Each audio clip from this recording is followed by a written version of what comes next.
पहले जानते हैं कि सप्लाई और डिमांड जोन क्या होते हैं। दोस्तों, ट्रेडिंग में सप्लाई और डिमांड जोन्स एक स्पेसिफिक प्राइस लेवल्स होते हैं जहां पे सबसे ज्यादा बायर्स, सेलर्स और स्मार्ट मनी एक्टिव होते हैं। प्राइस जब भी इन लेवल पर जाता है तो प्राइस के यहां से बाउंस यानी कि रिवर्स होने का चांस काफी अधिक होता है। अगर इसे हम और ज्यादा इजी लैंग्वेज में समझें तो हम कह सकते हैं कि डिमांड जोन एक ऐसी एरिया को कहते हैं जहां सबसे ज्यादा बायर्स एक्टिव होते हैं, और जब भी प्राइस अपने डिमांड जोन में आता है तो प्राइस के यहां से बाउंस होकर अपसाइड जाने का चांस बहुत अधिक होता है, क्योंकि डिमांड जोन में स्टॉक की डिमांड अधिक होती है और यहाँ पे सप्लाई बहुत कम होती है। तो जहां पे भी मार्केट में डिमांड यानी कि बायर्स ज्यादा हों और सप्लाई यानी कि सेलर्स कम होते हैं तो वहां से प्राइस बढ़ता है, क्योंकि सब लोग कम प्राइस पे खरीदना और अधिक प्राइस पे बेचना चाहते हैं।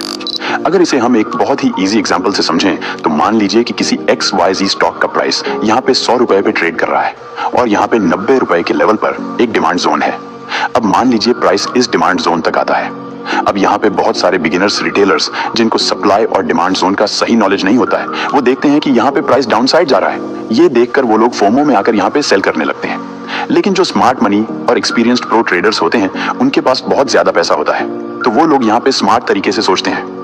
वो लोग सोचते हैं कि प्राइस अभी तक 100 रुपए पर ट्रेड कर रहा था, लेकिन अब स्टॉक का प्राइस 90 रुपए पर आ गया है, यानी कि उन्हें स्टॉक सस्ते रेट में मिल रहा है। ये देखकर स्मार्ट मनी लोग यहाँ से हेवी क्वांटिटी में बाइंग करने लगते हैं, जिसकी वजह से प्राइस में डिमांड बढ़ जाती है और प्राइस यहाँ से अपसाइड चला जाता है। और रिटेलर्स जो यहाँ पे डाउन मूव को देखकर सेल किए हुए होते हैं उनका स्टॉप लॉस हिट हो जाता है। इसी जोन को हम कहते हैं डिमांड जोन, क्योंकि डिमांड जोन पे बहुत सारे बायर्स, स्मार्ट मनी और स्मार्ट ट्रेडर्स एक्टिव होते हैं, और जब भी प्राइस अपने डिमांड जोन में आता है तो स्मार्ट मनी लोग यहाँ से हेवी बाइंग ऑर्डर्स प्लेस करके प्राइस को अपसाइड लेकर चले जाते हैं। अब आइए सप्लाई जोन को भी थोड़ा इजीली समझ लेते हैं। दोस्तों, सप्लाई जोन एक ऐसी एरिया को कहते हैं जहां पर सबसे ज्यादा सेलर्स एक्टिव होते हैं। प्राइस जब भी अपने सप्लाई जोन में आता है तो प्राइस के यहां से बाउंस होकर डाउनसाइड जाने का चांस बहुत अधिक रहता है, क्योंकि सप्लाई जोन में स्टॉक की सप्लाई अधिक होती है और डिमांड बहुत कम होती है। तो जहां पर भी मार्केट में सप्लाई यानी कि सेलर्स ज्यादा होते हैं और डिमांड यानी कि बायर्स कम होते हैं, वहां से प्राइस डाउनसाइड जाता है। अगर इसे भी हम एक एग्जांपल से समझें तो जैसे मान लीजिए किसी ABC स्टॉक का प्राइस 100 रुपए पर ट्रेड कर रहा है और मान लीजिए यहाँ पर 110 रुपए के लेवल के पास एक सप्लाई जोन है। अब जब प्राइस यहाँ पर इस सप्लाई जोन तक आता है तो बहुत सारे बिगिनर्स, रिटेलर्स यहाँ पर सोचते हैं कि प्राइस यहाँ पर ग्रीन कैंडल्स बनाते हुए अपसाइड जा रहा है। ये देखकर बहुत सारे रिटेलर्स जिनको सप्लाई और डिमांड जोन का नॉलेज नहीं होता है वो यहाँ पर बाइंग करने लगते हैं। लेकिन जो स्मार्ट मनी और प्रो ट्रेडर्स होते हैं वो लोग स्मार्ट तरीके से यहाँ पर सोचते हैं कि अब तक प्राइस 100 रुपए पर ट्रेड कर रहा था, लेकिन अब प्राइस बढ़कर 110 रुपए पर आ गया है। अब उन्हें यहाँ महंगे में सेल कर देना चाहिए। तो इस समय स्मार्ट मनी लोग यहाँ से महंगे प्राइस पर अपना हैवी सेल ऑर्डर्स प्लेस कर देते हैं, जिसकी वजह से प्राइस में सप्लाई बढ़ जाती है और प्राइस यहाँ से नीचे आ जाता है। और जो रिटेलर्स यहाँ पर ग्रीन कैंडल्स को देखकर बाइंग किए हुए होते हैं उनका स्टॉप लॉस हिट हो जाता है। इसलिए आपको हमेशा ट्रेंड को फॉलो करते हुए सप्लाई और डिमांड जोन को ट्रेड करना है।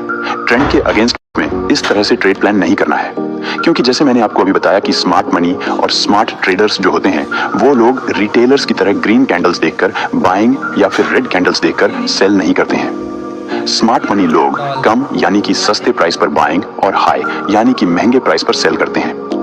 इसलिए हमें अप ट्रेंड और डाउन ट्रेंड मार्केट में कुछ इस तरह का मोमेंटम देखने को मिलता है।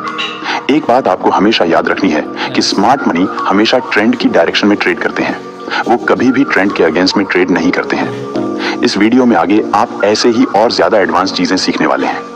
मुझे उम्मीद है कि आपको सब कुछ बहुत अच्छे तरीके से समझ आ रहा होगा। दोस्तों, अगर आपको वीडियो इंटरेस्टिंग लग रही है और आपको सब कुछ अच्छे से समझ आ रहा है तो प्लीज वीडियो को एक लाइक जरूर कर दीजिए, ताकि मुझे पता चल सके कि कितने लोगों को वीडियो पसंद आ रही है। अब आइए जान लेते हैं कि हमें सप्लाई और डिमांड जोन को क्यों ट्रेड करना चाहिए। दोस्तों, सप्लाई और डिमांड जोन एक ऐसी एरिया होते हैं जहां पे बड़े बड़े इंस्टीट्यूशनल ट्रेडर्स यानी कि स्मार्ट मनी और स्मार्ट ट्रेडर्स बाइंग या सेलिंग में इंटरेस्ट रखते हैं। सप्लाई और डिमांड जोन को समझकर आप मार्केट में स्मार्ट मनी की एंट्री को ट्रैक कर सकते हैं, जिससे आप भी स्मार्ट मनी के साथ अपना ट्रेड प्लान कर सकते हैं और मार्केट से अच्छा प्रॉफिट कर सकते हैं। और एक बात और मैं आप लोगों को बताना चाहूंगा कि जो सप्लाई और डिमांड जोन होते हैं वो सपोर्ट और रेजिस्टेंस की तुलना में काफी अच्छा काम करते हैं। ये आपको आगे इस वीडियो में अच्छे से समझ आ जाएगा, बस आप वीडियो को ध्यान से देखते रहिए। अब